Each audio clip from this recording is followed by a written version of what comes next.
All right, welcome in. I'm John Gonzalez, joined as always by Ashley Nicole Moss and Bill Reiter. And look at you guys.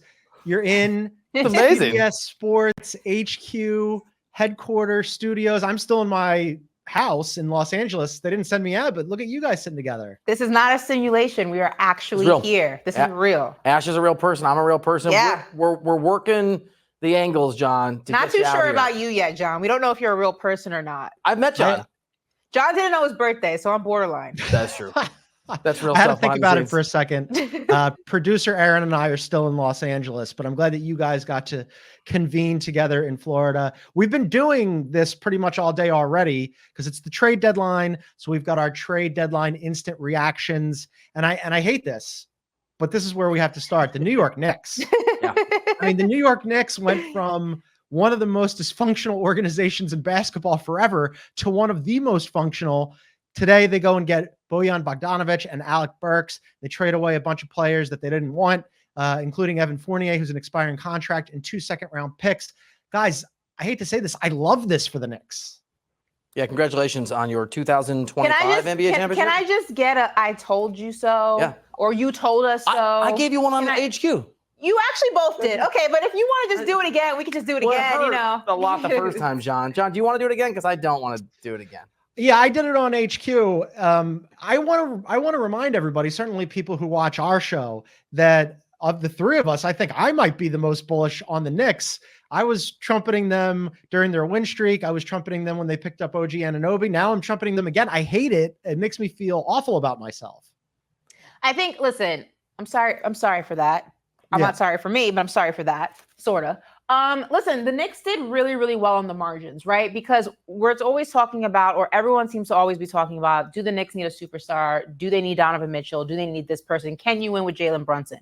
But I think that the Knicks have done a really good job building a really solid team without having to jeopardize their future to go and get a superstar down the road. I mean, you get two really good pieces in return for Quentin Grimes, who's been struggling with his minutes with Coach Tibbs. He also has been struggling with a semi-injury that's been nagging him.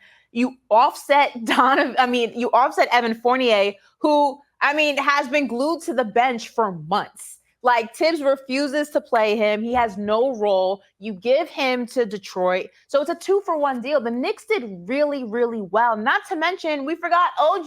Yeah, no. He was here before the trade deadline. The Knicks have been cooking for a while. All right, so Bogdanovic and Burks, great, add some shooting. I want to just piggyback on what John said. I didn't think it was possible in my lifetime to see the Knicks be a well-run, high-functioning, have a plan, outfox most other front offices organization. And that's exactly what's happened. And can we go back to Jalen Brunson? The minute Leon Rose got hired from CAA, I didn't know this, to run basketball ops, it turned out the Knicks were on the right path. Because sometimes when guys come from being agents, it works, and sometimes it doesn't. And Leon Rose is particularly secretive, even as an agent, where those guys are usually fairly schmoozy. Doesn't do interviews. He doesn't do interviews. He doesn't talk to people. He'll talk to maybe. Yeah, he is. Jalen Brunson was the start of this. He saw what a lot of us, I certainly did not see. You brought up Anunoby. John, that happened obviously a few weeks ago. Game changer for the Knicks. And I think, as Ashley said, in the margins, you add these guys, you add these shooters. The only issue here is Tibbs wants to have a 5-man rotation. Every guy plays 48 minutes. That's it. It's interesting, right, John? Like, he's actually going to have – the real question is, how does the coach work the depth? 1,000%. I mentioned this to Ashley when we did our hits on HQ. He took a jab. He likes to take little jabs. That's not a jab. No, it's not a jab. He likes to mask his discomfort and his disgust with jabs. That's what he does. This is the truth. And it's a pleasant problem for the Knicks to have and for Tibbs to have. But Tibbs is going to have to figure out, because right now they're not healthy, right? You don't have OG. You don't have Julius Randle for the next couple of weeks. Jalen Brunson rolled his ankle. Hopefully he's okay. Josh Hart's got a nagging knee injury. They're still hoping to get back Mitchell Robinson in time for the playoffs. But let's just say, in a best case scenario, playoffs roll around, all these guys are healthy. You are now 9 or 10 deep. Tibbs, as we know, during the regular season, wants to go with a 6-man rotation. In the playoffs, everybody across the NBA's rotation shrinks up. You're playing 7, 8 guys at the most. Tibbs would never do that. He would play 6 guys. But now you got 10 guys. What are you doing with everybody? So it's something that's got to fit. Now, I'll give him credit. The offense has been really good this year, and that's not something we associate with him. I think he's evolved, and I think he'll way. They are banged up, and I think he'll figure. I'm fully on the Knicks. There's no jab in here, Ash. I think for me, what I like is, yes, I mean, the jokes about Tibbs are jokes, but they're also rooted in fact, right? He likes to ride his guys to the brink of exhaustion. He picks his favorites, and those are the guys he always goes to. But I think that what I like about this, there's wiggle room. I think that in previous Knicks teams, it didn't leave much room for Tibbs to go ahead and have his favorites because you knew that there was nothing else for him to resort to if something were to happen. And we've seen that. Like Julius Randle's his guy. There was a lot of times that he has played Julius extended minutes, just constantly back-to-back nights for months on end, and you don't have an option B if you really desperately need one. This is a situation where, yes, Tibbs is going to be Tibbs, but I like the fact that he has an option B if he needs to go to it. You know, he probably won't, but he could if he needed to. It's just, it's a comfort thing. I enjoy the comfort of it. And John, option B, John, he's got C, D, E. I mean, they're loaded. Right. And they have a ton of picks that remain.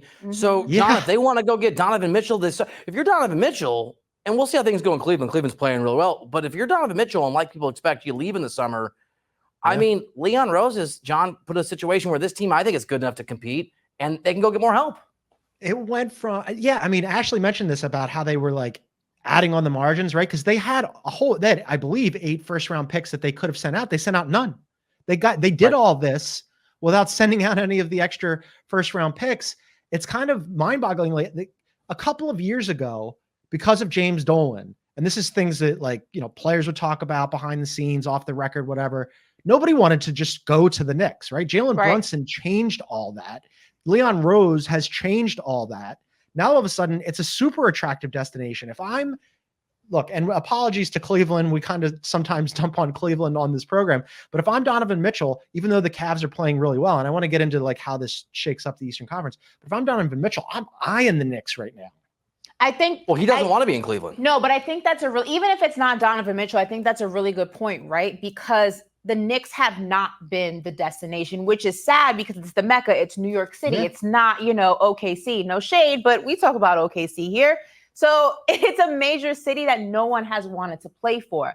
The Knicks are not only a team that's consistently starting to be in the playoffs in some way, shape, or form, but now they're not just a team that's a one and done. They're going rounds. They're winning series. They're advancing. They're getting better, and they're doing it with a chemistry and a core of guys who, A, are fun to play with, and B, really enjoy playing with each other. The chemistry is attractive to a lot of these big names, and that's always what the Knicks have been missing. They finally have it. John, we're going to have to find a way, you and I, to help Ashley, because this is a first in her life where she's actually going to have a good Knicks team to root for a long term. The Carmelo Anthony team was a good one. No, they were fake. They were there. He went to the playoffs. So here's what I'm going to say. I'm just going to say this. And John, you give me it's hard to be humble when you start to really take off. And like Jalen Brunson has shown, you can do it. Steph can do it. I just think on the podcast, as your team rattles off series wins and maybe championships in the years ahead, you're just going to have to be like low-key kind to John's a John and I. 76ers fan. I'm not taking advice from him. This is going to be hard, John. Yeah, I mean, you don't have to worry about me being too excited. Let me ask you though. So where do we? Because I think you have reason to be optimistic about this, right? We look at the Boston Celtics have been in first place in the Eastern Conference all season long. They're still the team to beat. I mean, like they've been the best team in the NBA all season long. Now, after that is where it gets really interesting, right? Because you've got the Cavs who are in second place. They're 5 games back. And then you got the Bucks and the Knicks who are 6 games back. They're in 3 and 4. I think the Knicks are right there with the Celtics. I mean, I think the they're Cavs, tier what one they're now. doing, all credit to them. It's a good team. But if I had to pick a team to really contend with the Celtics, it's the Knicks, I think. I mean, the Bucks are obviously flawed, and I'm not even getting into Doc Rivers. They are flawed. I know we're going to talk about that later. They tried to put a Band-Aid on that. And I think Doc Rivers is a flaw. And the Sixers, I'm sorry, John, obviously Embiid's injured. I think the Knicks are tier 2. I think Eastern Conference Finals, if the matchups are right, is a totally reasonable goal. And maybe you get there, you can get beyond. I will say this out of respect for the Cavs. I thought they'd be really good last year in the playoffs. They weren't, but sometimes that's the experience. They have the second best defense in the NBA, and their defense is extraordinary. We know that Donovan Mitchell is currently a Cavalier, and he can go and he can get 40 or 50 in a playoff game. They haven't been healthy for a big stretch of the year, and they're still really, really good. I think Cleveland, like the Knicks, can be in that first year. I think unlike the Knicks, their window will change when Donovan Mitchell leaves in the summer. The Knicks are ascending. Cleveland's probably where they're going to be because I think Mitchell won't be there. But I would put Cleveland on the same level as New York right now. No, I mean, I think the estimates are fair. I think obviously everything pertains to health, right? I mean, you could be really, really good right now. And if you take the wrong loss at the wrong time, it changes the entire trajectory of your season. Again, no shade. That was not a jab, John. I promise. I wasn't coming for you. I did not mean to do it. Or John. I stopped feeling feelings years ago, so it's completely fine. All right, so you get Bogdanovich and Burks to the Knicks. Those are two guys that the Sixers were interested in and did not land. So you mentioned the Sixers, complete abject disaster, dumpster fire at the moment, but they go ahead and add Buddy Hield. They cast off Marcus Morris and Furkan Korkmaz, Godspeed to Furkan, and 3 second-round picks. Now, they made some other moves today where they got some of those second-round picks back. So it's almost kind of like Buddy Hield for 1 second-round pick. Buddy Hield, an expiring contract. He's going to be an unrestricted free agent this offseason. Our producer, Aaron, loves him, thinks he's one of the best shooters in NBA history. I love Hield. I do too. My mileage varies on that. Well, look at this. So most seasons with 250 or more made threes, he's right behind Steph Curry. I think that's great. I think that's more of a function of how the game is played now. He's not Steph Curry and he's not James Harden. He just shoots no one's Steph Curry. Fine. Does this move the needle for you for the Sixers? Because they still don't know, obviously, what's happening with Joel Embiid. I think they need warm bodies right now. I think it's interesting because we don't know what's happening with Joel Embiid. I think the 76ers know, but I think we spoke about this last show. Like, the move that the 76ers make is going to indicate, I feel like, Joel Embiid, whether he comes back or not. You add a shooter like Buddy Hield to your roster, to me, that means you're trying to stay afloat because there's potential that Joel Embiid comes back. Yeah, I think it's a Band-Aid, and it's a nice Band-Aid, and campaign too also, right? Yeah, part of the campaign as well. And by the way, campaign was not really good in Milwaukee, but we have seen before that he can be, he's not a difference maker, but he can be a guy that plays and can be helpful. I just think that the wound is too severe. I think without Embiid, it doesn't matter what they did, John, as you know. And so, 100%. Sure, if Embiid comes back and he's healthy, which I think is unlikely, I don't know. We don't know. Yes, these are nice pieces. I think Daryl Morey is by his very nature aggressive. I think he's always on the phone. I think he's always trying to find people, trying to tinker. And unless Embiid is back, none of this matters. But that's the unfortunate reality. Do you think do you think by adding a piece like Buddy Hield, who offensively gives you that punch that you need, especially with, obviously he's not Joel Embiid, but like he's an offensive punch that you need in games. I mean, you saw how they looked the other night. What was it, against Brooklyn? They looked atrocious. Great shooting. Yeah, and last night against the Warriors too. And the Warriors, they looked bad. atrocious. You need that offensive punch. To me, I don't believe that the 76ers believe their season is over. And for me, the question would be why. Well, also, look, Nick Nurse is a great coach. Tobias Harris, there's probably more in theory you can get from him. You add in this guy, I don't think it indicates as much maybe as you do, really, John, that what's going to happen with Embiid. Yeah. I think they're doing the best that they can, and they think it slightly or maybe more than slightly improves them. And I am skeptical, John, that that's actually the case. Yeah, what it is it gives them some options, right? I mean, because you've got Buddy Hield, who, yes, right now you need anybody, all hands on deck. They just need warm bodies to get out onto the court and play basketball because they got crushed by the Warriors when they had Tyrese Maxey and Tobias Harris and like 4 guys that they pulled out of the crowd. And they got run off the court, right? So they really needed Buddy Hield to come in and just shoot the ball a bunch, Buddy. That's what you're good at. Producer Aaron, as I mentioned, he loves that. But he's an unrestricted free agent in the offseason. He'll be 32. The contract right now is fine. Maybe they re-sign him. Maybe they don't. If they let him walk, as I said, functionally, it's for 1 second-round pick because they recoup some of those today. They got campaign. It's a lottery pick, right? You're just rolling the dice on it. Whatever analogy you want to use, you're tossing at a dartboard. He wasn't good in Milwaukee. He showed some flashes with the Suns. Maybe you get the guy who played for the Suns and not the guy who played for the Bucks. But ultimately, it really does come down to where are you when you have to make the decision on Joel Embiid. If you're in the play-in, I think you shut down Joel Embiid and you say sayonara. If you're somehow in the actual playoff mix and he is really healthy and could come back, all right, I guess maybe you take a shot at it, but I don't feel good about any of it. I just think what he did today was give himself some options. Can I just add that they were a top championship contender without these trades before he got hurt? So like, I get it. We're good. We're trying to talk about it. They were already good enough to win the whole thing if Embiid were healthy. And so I'm with John.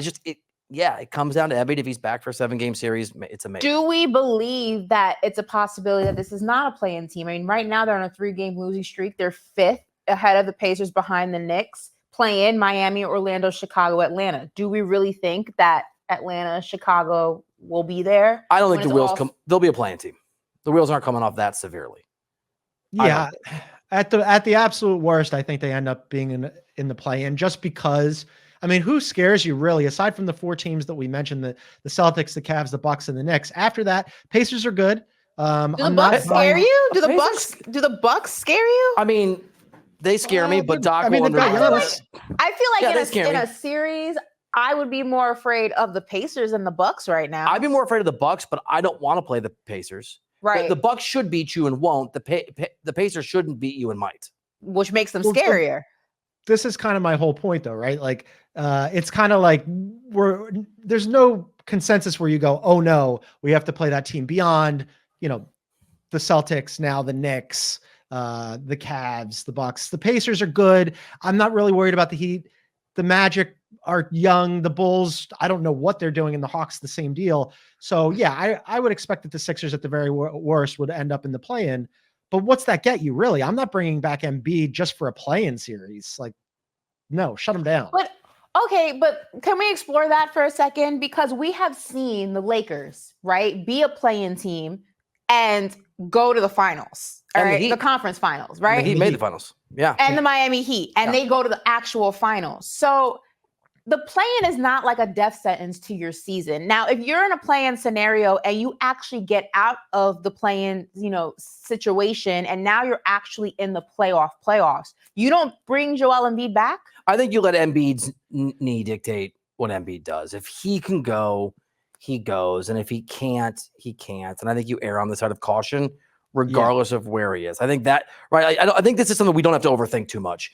Embiid is the most important player on the face of the earth, minus maybe 1 or 2 guys, but probably the most important player on the face of the earth. You take care of him as soon as you feel reasonably comfortable. It is safe and it is responsible to put him back on the floor.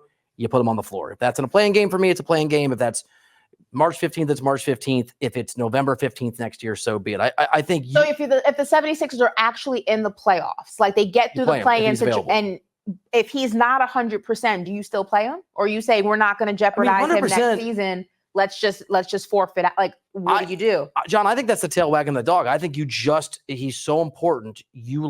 When you feel like he is capable of going on the floor and he's able to play, I'm not rushing him, John, in any scenario. Yeah.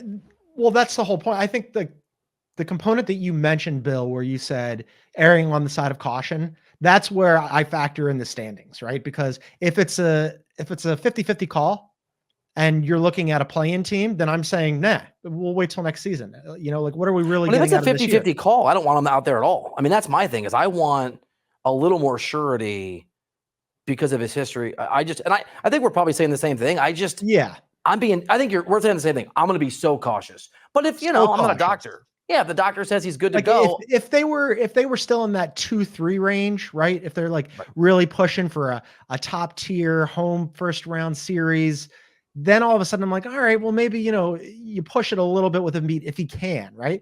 That goes out the window once you start sliding down towards the play-in. Then it's all of a sudden like an abundance of caution is my whole point. But, I look at like Buddy Hield and the moves they made today, aside from saying, yes, they gave themselves some options. Like, I'm not super jazzed about it. It's a complete and utter 5-alarm fire in Philadelphia right now. So it's what it always is. Can I just say that during the broadcast of the Warriors game, when the Warriors and the 76ers, and they pan to the crowd, it's the saddest group of people I've ever seen. This one guy sitting there and they pan to him with like his kid, and on his face you could just see years of pain. Why are you smiling about this? You look so happy. I'm not smiling. I'm saying it. I'm saying no, not the kid. The kid was happy, like, hey, Sixers. His dad looks like a man who have seen so many different eras of disappointment and failure. You just see it on his face. Like, the crowd's just sad. 2 weeks ago, little over 2 weeks ago, Embiid went for 70. And everybody was like, this team is so good. It's amazing. And then look what happened, right? Like 2 weeks later, he's out. The team's falling apart. Like I've mentioned many times, it always goes this way. But you mentioned some other teams that we got to get into, because as bad as it is in Philadelphia, there's two major teams that didn't do anything today, and that's the Lakers and the Warriors. And I want to start with the Lakers because, Ashley, you and I talked about this when we had our HQ hits today. From a Lakers perspective, because of everything that Bill mentioned, where in the offseason they'll have 3 picks, they could potentially go out. They think maybe get Donovan Mitchell. They're at least going to try. It makes more sense for them to wait from a team standpoint, right? Like DeJounte Murray, even if they could have gotten him, I don't think that that's really moving the needle for them and making them a championship contender this year. So from the Lakers perspective, I think it made sense. From a LeBron perspective, oh man, it does not. Like if you're LeBron, you're really ticked off right now. Right. But LeBron's a terrible GM. He has forced moves in the past that haven't worked. It's like I'm praising the Knicks. I'm praising Rob Pelinka. Next thing I'm going to ask if Doc is around so I can tell him he's great. Yeah. I think give Rob Pelinka credit, because last year the moves he made at the trade deadline clearly worked, right? The proof was in the results. They made a run to the conference finals, even if they got smoked by Denver. This year, the right move was not to do anything and not to acquiesce to it's real pressure when LeBron James wants something. And the reality was that Austin Reeves, who they didn't want to move, but Austin Reeves plus the 29 first-round pick, if I got that right, that's not a lot in this market. Whatever they would have gotten would not have been DeJounte Murray. It wouldn't have been enough. Maybe you can move D'Lo too, but you're not getting the right return. And so for Pelinka to just say to LeBron, and I imagine it was politely said, no, the answer is no. We think that there's some upside. We think there's some upside here. You guys were great in the in-season tournament. Let's go and make a run, and we'll use these assets and we'll use this ability and these bullets in the summer to try to go get somebody that's a big deal, and probably easier to convince LeBron to stick around. He'll probably pick up the player option. I think the Lakers are winners today, because this was the reality. This was the cards they were dealt. And Ash, I think sometimes you just got to know when no move is the move. Yes and no. Like, obviously you have to know when no means no, but I think that, we spoke about this last show yesterday, obviously, yesterday. I just feel like you're putting a lot of stock in landing Donovan Mitchell or whoever is going to be available, and there's no guarantee for that. So you don't make any type of move at the deadline. And I didn't think it was going to be like a monumental move. I didn't think DeJounte Murray was a possibility. I didn't think some of the other names out there was a possibility, but you could have made a little bit of a smaller move to at least show LeBron, hey, we tried to get you something. This is all we can manage right now. Let's visit this in the summer. You don't make any type of move right now, and then you're putting all your stock in landing a player who you may not get. So then what happens if you go 0 for 2? Yeah, you find somebody else, right? I mean, you just maybe they go out and get Caruso or one of the Bulls that the Bulls and the Hawks are absolutely, this kind of all is baked into the same conversation. I get why the Lakers didn't move anybody. I don't understand what the Hawks and the Bulls are doing at all. Like they didn't even move Andre Drummond. Like, okay, fine. You're not going to move poor DeMar. Like, the Bulls, the Bulls obviously think that they can. The Bulls obviously think with Levine out of the mix that, John, I'm just speculating. I can speak to Atlanta with some actual reporting, but I think the Bulls just decided, since we can't move Levine, I think they think run it back again, that they're the Miami Heat of last year. I don't understand the Chicago Bulls at all. Like, they're holding Alex Caruso and DeMar DeRozan hostage. They really think that they are going to revive that one little couple of weeks where all cylinders were on go and the Bulls looked like they were back. It was like the 90s all over again. And then it failed. It's not coming back. I don't understand what you're holding on to them for. Well, I do think Levine having the surgery that he had, and the idea, who knows, that, maybe because I don't want to go to Detroit or not. But once you could move on from Levine, I do understand that blowing it up is a little bit different now, because you can't move on from Zach LaVine. And I think it's the wrong decision. It's but still John, not going to work. I'm in agreement. Yeah. I'm just, to answer your question, John. I think they think, all right, where are they now? 9? We're in the play-in, and we'll figure it out, and we'll gel. And it's dumb, but I think it's their thinking. I don't want to get too bogged down with those two organizations. It was just a quick aside for me to go, okay, yeah, if the Lakers can't get Donovan Mitchell in the offseason, in theory, there should be a bunch of pieces that they can go out there and get. I just think the whole point being that waiting was the right move. And look, this is more speculation than reporting, but Landry Fields is the GM in Atlanta, but Nick Ressler, who is the son of Tony Wrestler, right? That he has a title. I think he's one of the governors. Producer Aaron probably know. That's the power in that Hawks organization. Landry Fields is a GM, but the owners are very, very involved. And talking to folks a little bit by text today, there's a sense that maybe Atlanta just was like, okay, we can't get the price we wanted for DeJounte Murray. The Lakers couldn't spend because they don't have the assets what we wanted. Maybe we just maybe we make a run, and if we don't, we make a fire sale in the summer. And if that happens, there's a lot of ifs here. Trae Young to the Lakers, if they can't get Donovan Mitchell, I think would be an interesting thing to keep an eye on, because I think Trae Young is not as well regarded around the NBA as an asset, as a guy to build around, but he is somebody that might fit with AD. And so I would keep an eye on Trae Young this summer to the Lakers as just maybe one of the dominoes that could fall. That would be interesting. So we mentioned the Lakers. We haven't mentioned the Warriors yet. They, despite the fact that they crushed the Sixers for the second time in a week last night, they don't make a move. They don't move out Andrew Wiggins. They were never going to move Clay, but they didn't move CP3 either, who was on an expiring contract. They're standing pat for a team that has been outside of the play-in looking in for much of the year. I don't know what to make of the Warriors either. I don't really think there was much for them to do. You know what I mean? I mean, Andrew Wiggins, yeah, technically you could have tried to make a deal with the Milwaukee Bucks. They don't want to move Bobby Portis. I don't see the Warriors making that deal unless Bobby Portis is in the picture. They were very adamant about that not happening. You could have made a deal potentially with the Mavericks, and gotten like a Grant Williams, but is that an even trade-off? The Warriors are a very weird team to me, because there are moments where you still think that window is there. I mean, Klay Thompson, for everything that he's not at this stage in his career, he's still averaging 17 points per game. So it's not like he's no longer a piece to the puzzle. It's just not the Klay Thompson you're used to having, and that Klay Thompson made a huge difference. Steph is still Steph. Draymond is still Draymond. It's just not gelling the way that it used to. And I don't know if it's the Klay thing. I don't know if it's just all the pieces that once worked no longer worked. But I'm on the side of starting to really believe that the Warriors as we know it can no longer exist at some point. Which is why I'm going to push back a little bit. I think there were moves they could make. It's just an emotional thing. And Mike Dunleavy Jr., who's now in charge because Bob Myers is out. Bob Myers saw this coming. Could have moved on from Klay Thompson. Could have moved on from Chris Paul. Who would have taken that contract? I mean, there are people who want expiring contracts. You could have moved on from Andrew Wiggins. I know he's a depressed asset because he is playing really, really poorly.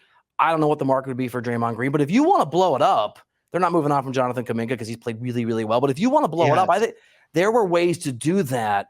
And I'm not saying it's easy. And I think it's a really difficult spot because I think that, and I don't know what the fallacy is called, but past results don't always indicate future results. But people who succeed think, okay, I've always done A, B, and C, and that means A, B, and C are always going to work. I think the Warriors think, okay, we're going to, if we get right, if Wiggins figures it out, if Klay is more good Klay than bad Klay, if Draymond Green stops punching people in the face, maybe that would help. Steph is still amazing. He did anger management. He doesn't do that anymore. Kuminga's coming. Apparently. Yeah. I like Klay too. But so, John, I think it's just the fallacy of, and maybe it's not a fallacy. Maybe they're right and I'm wrong. I think they believe they still have the pieces, and unlikely though it is, they're going to come together, that it was more like it was a higher percentage of success to stick with it than to be really bold and just break this thing up. Yeah, I think that's the easier route, right? I mean, because they are only a game out of the play-in, so maybe they do start to play a little bit better. They get into the play-in, the Jazz fall off. I could see the thinking there, but also they're kind of trapped, right? Because they're never going to just hit the hard reset and rebuild. When you have Steph Curry, you can't. You have to, like, you can try to move some pieces around and you can try to bring in some new players or offload other players, but it's more of like a ship of Theseus type of situation where you're moving pieces individually rather than just buying a whole new boat. You can't buy a whole new boat because you got Steph Curry. So they're kind of just like married to this thing for as long as they're going to do it. So we'll see if they get into the play-in. There's so many more trades that we have to go through. We're going to take a quick break. Bill is already very relaxed. He's in his lean in the chair there. I like it. Loving it. On the other side of the break, we'll run through all the other trades that happened today. The biggest event in sports is coming to the entertainment capital of the world. CBS Sports HQ will have you covered every minute leading up to Super Bowl 58. CBS Sports HQ at the Super Bowl. Getting you set with all the critical analysis you need. This league is decided by quarterbacks. He showed a lot of character in that moment. Great perspective, Josina. It's the moment you've been waiting for all season long. Ready, set, Vegas. All right, welcome back. I'm John Gonzalez in LA. My tag team partners, Ashley and Bill at CBS Sports HQ. A lot of trades to run through, gang. Let's go with PJ Washington to the Mavs. The Hornets send PJ Washington to the Mavs in exchange for Grant Williams, who hadn't really worked out in Dallas, Seth Curry, and a first-round pick. When this trade went down, our producer Aaron was like, this is the best player who's been traded today. And he might well be, but that pick is very lightly protected. It is a top 2 protected pick, so almost functionally an unprotected pick, plus 2 seconds on top of that. Look, I like PJ Washington a lot. That's a hefty price. I did not see that in this chat because I was on TV. I did not know. And producer Aaron knows hoops. And I think it speaks to my reaction to this, which is there is desperation in Dallas. And I like Washington too. Good player. It has not worked, obviously, with Doncic and Irving. And Jason Kidd, as I understand it, is under the feeling new owners coming in, right? Mark Cuban still, I guess, not even theoretically, he's running basketball ops, but he's not going to be, he's not the owner. That's not the way that works anymore. So I think it is a massive amount of pressure in Dallas. I thought he still retained some ownership. Is he still a governor? I don't think he still has some ownership. I don't think he's a governor. No, he has a percentage. Yes, he has a percentage of the team ownership, but he's not a control. He's not a controlling owner. There's two governors, and those are the power. So I think that this, John and Ashley, for me, and maybe it works. I think the Doncic-Irving pairing doesn't work, but there is desperation in Dallas. The market was very expensive to bring in help. This is a really good player. It's a better fit, right? So I think it's an improvement. Is it enough of an improvement? I don't think it is, but when you're desperate, you do desperate things to try to make something work. Yeah, I agree. I don't think it's a drastic improvement. Is it an improvement over Grant Williams and Seth Curry? Probably yes. I mean, obviously, if you're those guys going to Charlotte, it's not that much fun considering the Mavericks will be in the postseason in some way, shape, or form. Charlotte, not so much. Grant Williams goes home, so that's good for him. But again, guys want to win. But going back to the Mavericks, I agree. The pairing of Irving and Luka, at moments, it looks like it can work. And then when it's bad, it's like really bad. It looks like two guys who were forced into a gym with each other and never met, never spoken. And it's like, win a basketball game. It's just lack of chemistry, lack of communication. And when this actually first happened, when Luka and Kyrie were paired together, my biggest thing was, I wonder how they're going to learn how to play together, because their playing styles, they're similar, but they're also so drastically different. Luka likes to have the ball in his hand a lot. It takes him a long time to get into his shot. Kyrie is very much the same way. He does a lot of dribbling. It's a lot of, theatrics. And then, he hits those crazy shots, but there's one ball, two guys. Like, I don't know how they can figure out a median between the two of them. And they sometimes do it, but it's not enough to where they don't win together. Them. Yeah, I think they're over 500 this year together. Separately, they don't win together, right? But barely. Yeah, right. I mean, but Kyrie individually though, their numbers look good, right? I mean, like Luka's been putting up cartoon numbers, and then Kyrie has played well this season when he's played. I want to mention the other trade though that the Mavs made today, because they also traded for Daniel Gafford in exchange for Rashawn Holmes and draft compensation. Daniel Gafford still has 2 years left on a really reasonable deal after this, $13.4 million next year, $14.4 million the year after that. So that's two guys that they added into their front court to really change that. And, Derek Lively as a rookie has been pretty good. Is that reconstituted front court enough to make the Mavericks, I'm not going to say a championship contender, but to get them into like that regular, because right now they're in the play-in, they're in the 8th seed. Is that enough to move them into, ahead of the Pelicans, that grouping there? It's a fair question. I think remind me if I'm wrong. Doncic has carried these guys to a Western Conference Finals, right? A few years ago. One time. They got out of the first round one time. Yeah. But he still made a conference finals. Look, I am on the it's not going to work team. I don't think Kyrie Irving plus anyone tends to work particularly well if it's not. Oh, that's shady, Bill. Well, it's true. It's also true. Just facts. But I like Kyrie, so I don't like that. I don't like Kyrie. I'm not gonna lie to you. I like the people around him though. I like his agent. She's very nice. I don't think it's gonna work. But there is a world where they think it's going to work. John, to answer your question, the Clippers are better. The Nuggets are better. Mhm. Your new team. We didn't get the shirt. That's a fail. I did. I don't know. I don't know if you saw the clip, but We're gonna get there. I announced his fandom on HQ. Oh, was it well I received? did. I announced his fandom. I let the world know that he's getting an apartment there. He's taking his talents to 25% of OKC. I did let the world know. So what is 25% of 365? We're talking like 90 days a year, right, or something like that. I don't know. I'm not gonna. I'm not going to do the math off the top of my head. I think that you're right though when we're looking at the Mavs because as you look at the Western Conference, I don't think that they're a top 5 team. I'd have the Suns ahead of them. That's why I picked the Pelicans because I'm like, yeah, okay, they might be better than the Kings and the Pelicans now, but what does that get you? You did mention you put the spotlight out, the bat signal. The OKC Thunder made a trade today. I love No, it's not. It's not the OKC Thunder. It's my OKC Thunder. Sure. John. Yeah, John, take ownership. I'll claim them. They got Gordon Hayward and they move out Trey Mann, Davis Bertans, Vasily Micic, and 2 second-round picks. Okay. I mean, Gordon Hayward's I like fine. it. I mean, if he plays, I don't dislike it, but I mean, I'm not moved fine. by it. he doesn't play. That's Right. That's a small So- wrinkle in the Presti plan. But you have so many picks, and they obviously think that they, like John, that they have a chance this year. And if he comes in and he gets healthy and he's right and he gives you, and it's probably more than this, but if he gives you, 15 good games over the course of the playoffs, sure. Yeah, why not? You got to spend those picks on something. He probably comes off the bench, right? I think he does. Starting I mean, I think there's a world where you could start him, but I would bring him off the bench and have him be an impact sub and have him play 25 minutes a game. Yeah. And most, like keep him healthy, right? And yeah, you figure out what the rotation is. I and mean, if somebody gets hurt. Listen, it doesn't hurt OKC right now. They're sitting in first place, I think tied with the Minnesota Timberwolves right now, 35-16. So it doesn't hurt them. If he can play, it only helps elevate this team.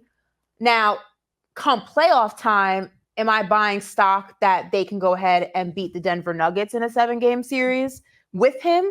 Is he that much of a difference maker? No. But I do think that he's a difference maker enough that if healthy, nobody's going to want to face the Thunder in a 7-game series. I'll tell you that much. Top 5 offensive rating, top 5 defensive rating. Shai Gilgeous-Alexander, Right. tons of depth.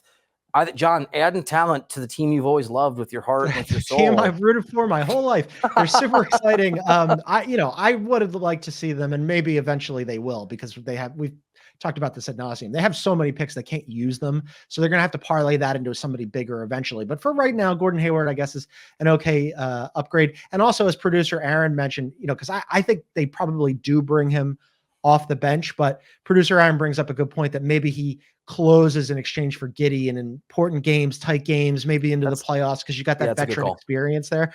Yeah, that's a good call. But OKC, stars on the rise there. When are you going to throw your housewarming, your OKC housewarming? I need to make some plans. It's hard to get to OKC from actually LA is direct flight. I don't know if there's a direct flight from Miami to OKC. There is from LA because of the oil money. Oh, I'm still shopping. Let's run through some of these other trades that have happened today. The Suns made a deal. They didn't have a lot to offer, but they ended up grabbing Royce O'Neal and David Roddy. David Roddy coming over from the Grizz, Royce O'Neal from the Nets. It's a 3-team deal. They open up 2 roster spots as well for the buyout market. The Nets get 3 seconds out of this. The Grizz get Yuta Watanabe and just like a bunch of cast-offs. But the big thing here is the Suns really needed some depth because after that first 5-6, I mean, they're playing a ton of minutes. They could use Royce O'Neal. Yeah, I actually like this move. I like it too. I think Royce O'Neal, he plays hard on both sides of the ball, offensively, defensively. I mean, Kevin Durant and him have a relationship. They know each other, so the chemistry is not going to be an issue. Obviously, it's a better landing spot for Royce in Phoenix than the struggling Brooklyn Nets, who I think are 11th right now in the East. He goes to a team that can really utilize him because they're actually trying to make a push. They're trying to make a run.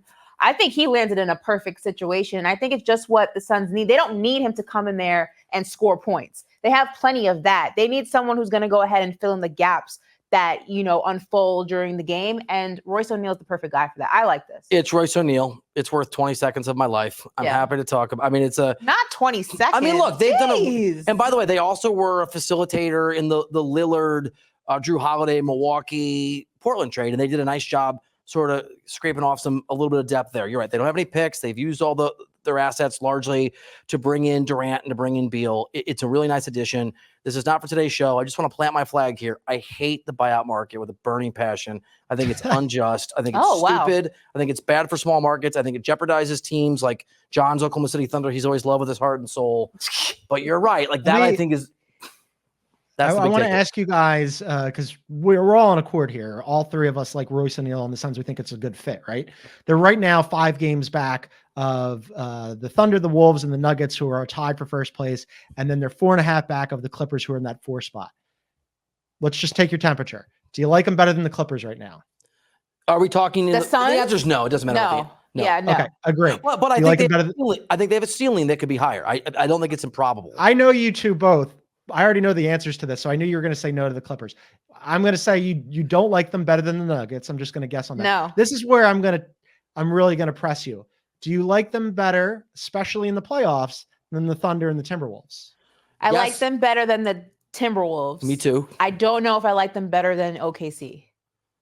I don't want to go against John's team. I'm 50-50. It's a really good question. I want to say Thunder. I think the right answer is actually Phoenix.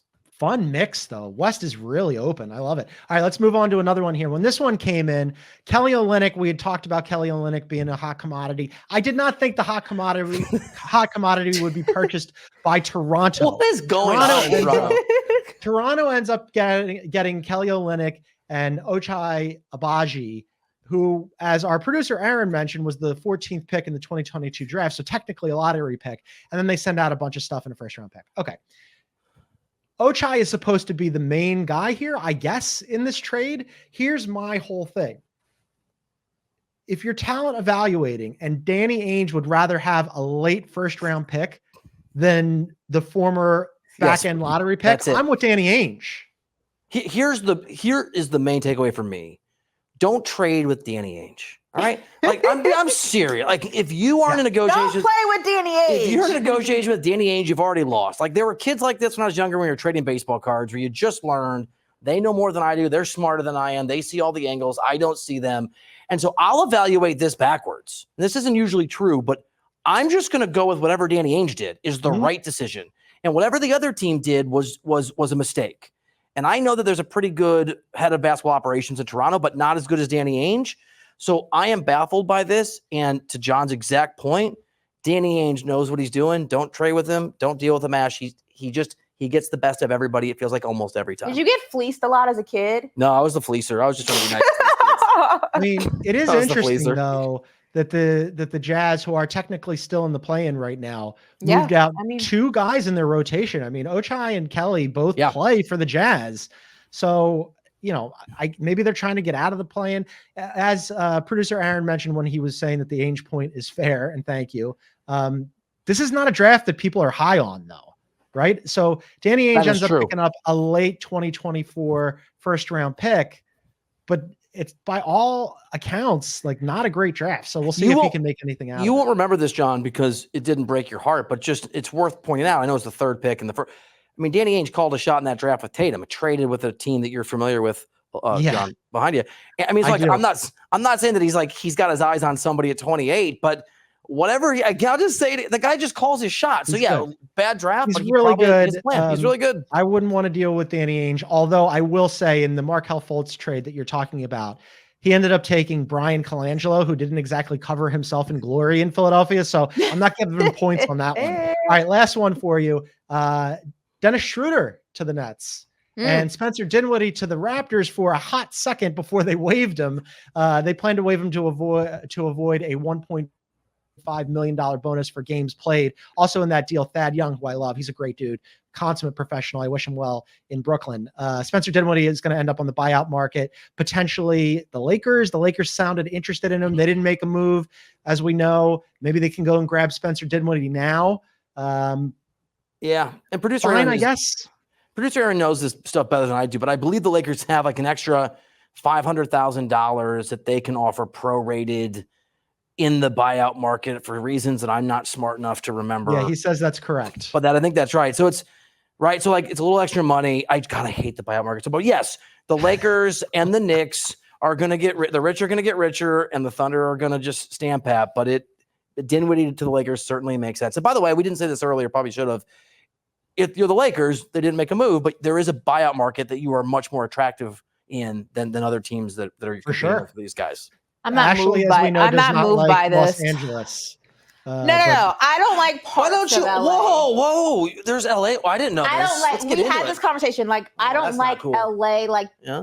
like Hollywood. Like, Oh, that's not- Dallas. I like Santa Monica's nice. Malibu's really pretty. Like, I've been to Newport Beach. Is that considered LA? No, I get That's it. Nah. OC. Is Fort Worth Oh. considered Dallas? No, it's not. Really. Okay, so fair. Yeah, I just don't like. Although it's prettier than Fort Worth. I just We don't had like this conversation. Dallas. I mean, We had this conversation LA. yesterday before you hopped on, Bill, and Ashley was saying like LA, she can spend a couple of days here and then she's got to go. Yeah, I love Four. LA. You've been doing it As- wrong. as somebody- Four. You're doing it yeah, wrong. as somebody who Where spent John most of my lives? life on the East Coast, it's beautiful. It's absolutely John gorgeous. So lives, that's like- why No, my out but market, people are I'm going to come coming, to LA. but I'm coming from. We had this conversation. I felt like if I were coming from New York still to LA, I would feel that. But No. like Miami, I've lived in Miami. I've lived in New York. I've lived in LA. well, you ain't doing Miami right there. Oh, I Bill. did. No, I did. I don't know. I think I did it okay. I just. We're gonna get you out for the pod. We're gonna get you out to LA. Yeah, I'm We're gonna show come you out for the how- pod. Don't go to Hollywood. Hollywood's awful. I like Although this. Muso's You guys is a hop great. We'll back go on there the for dinner. You guys hop on the plane when you come back together. We're going to take one more break. And then on the other side, we're going to talk about 5 guys who should have been moved, but weren't. For me to be able to say that I became a world champion, that's something that you remember forever.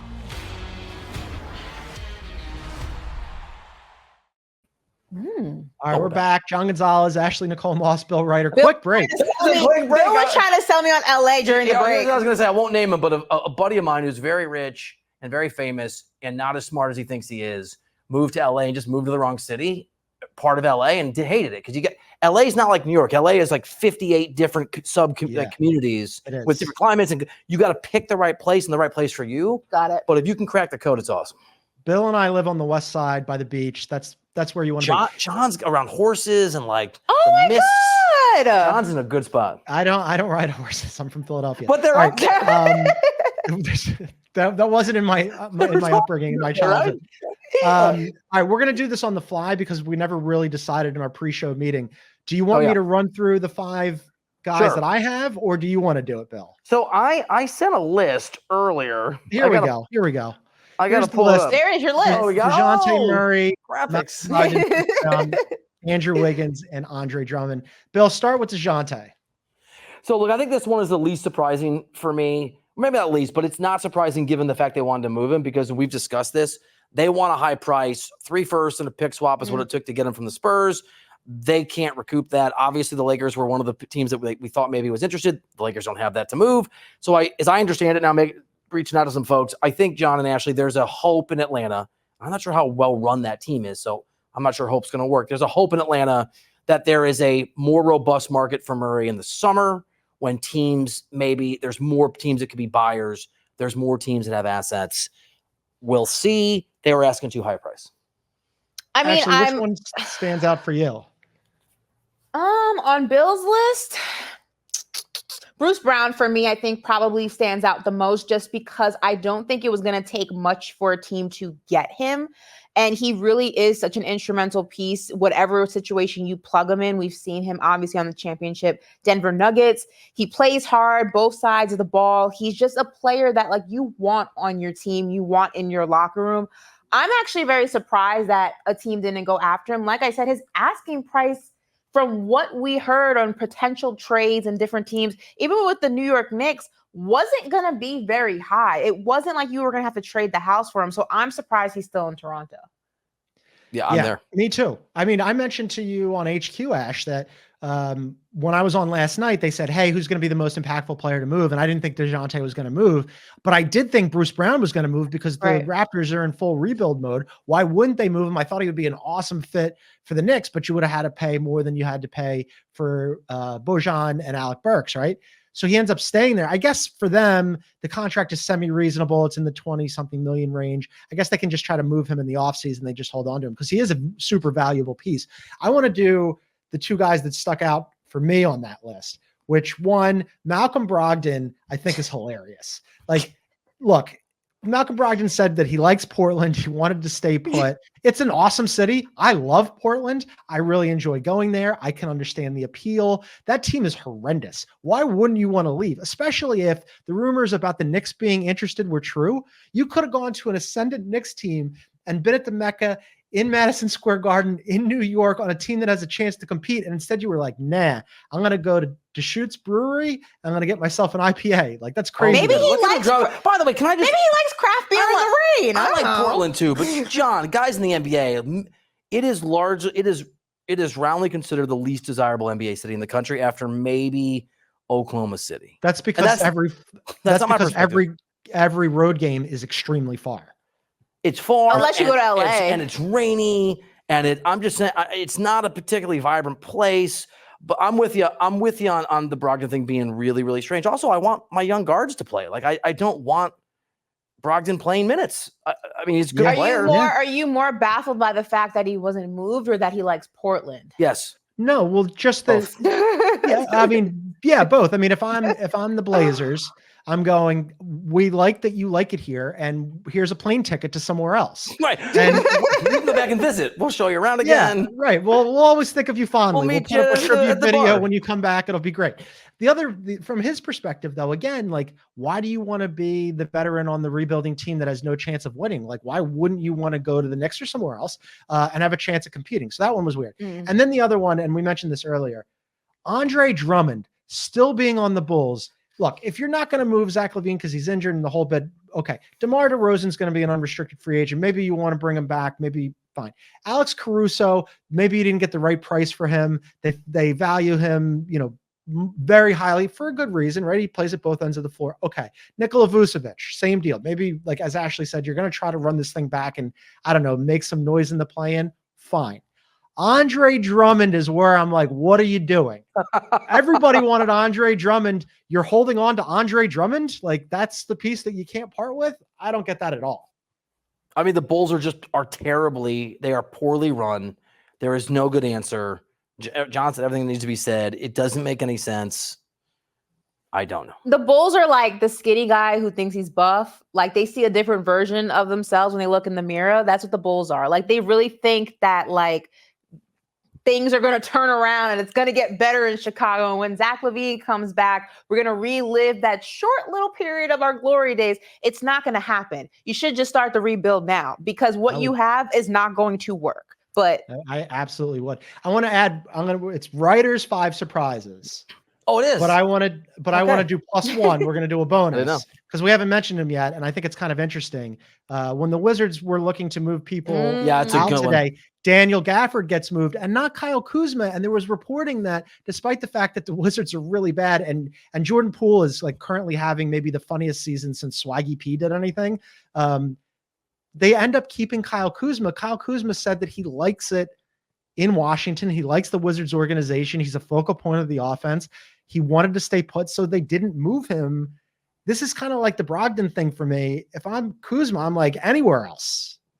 I mean, you said it, John. He and I've talked to some people in the organization. They like him. He likes it there. I understand liking DC a little more than Portland. DC's real cool. It's a very cool city. Yeah, it's a great. Yeah. And look, I'm going to try not to roll my eyes because this is what they've told me, and I feel like I'm just repeating propaganda, but they're trying to build a culture. They think they have the chance in DC for a long-term plan. If you talk to them, they will cite the Thunder as a thing they can do, and then you try not to cite it back to them, but you're not Sam Presti. But they think they have a lot of time, and they like what Kuzma is about just in the organization. But aren't they moving those guys out of DC? Aren't they going to like Maryland? So that's the other thing that I think it's actually Alexandria. And they're getting a sweetheart deal. And what you want, just like the Clippers do, is you want a pretty viable team when the arena opens, which obviously isn't going to be tomorrow. And I think that's part of the reason they believe they've got time. Everybody operates in their own self-interest, not in the interest of their team. And that front office thinks they have a lot of runway before there's even a conversation about losing their jobs. And so there's not a lot of pressure to trade Kyle Kuzma right now if they don't want to, because they think they've got years. He's good. I mean, he's been good. So I guess you don't have to do it right now. I will say this is a suggestion for the Wizards. When they do move, they should because Alexandria is in Virginia. They should tell Jordan Poole they're actually moving to Maryland, or just not give him the new location. Oh, that's just funny. Be like, Like, don't put his stuff on the moving truck. Don't give That's him a new mean. location. Why don't you tell him that Draymond Green bought a second house in Virginia? That'll have Yeah. the same Oh effect. my gosh. What I can't about, believe how bad it's been. a name we haven't seen on anyone's list? I mean, what about Jordan Clarkson? Anybody surprised Yeah. he hasn't been moved, or he wasn't moved, rather? Well, yeah. Yeah, I am. Yeah. He's I think another one. I mean, yeah, good player. Good guy. Jordan Clarkson was one. As I mentioned, the entirety of the Atlanta Hawks roster, like, But they're not aside well from, run. So Jalen that Johnson. team- Yeah, you're right. Less of a surprise know. based on how that organization functions for me. That they screwed up. Not surprised. Well, a lot of things happened today. This was super fun. I'm so glad that you guys got to see each other in person. Are you guys going to be together for tomorrow's show? Yeah, we'll be here. Okay, so John, you got time. Where are Get a you plane going ticket, to man. come from? OKC? You broadcasting from there tomorrow? I'll from an undisclosed location in Oklahoma City. I'll let you guys know. It's kind of like the Jordan Poole situation, like only certain people are going to get to know where I'll be, but I'm glad that you guys will be together. We're going to do another show tomorrow. We're going to do winners and losers tomorrow, really get into it, break this down a little bit more. But for now, I think that was good work from us. So for Ashley and Bill, nicely done. I'm John Gonzalez. We'll see you guys tomorrow. Thanks for watching.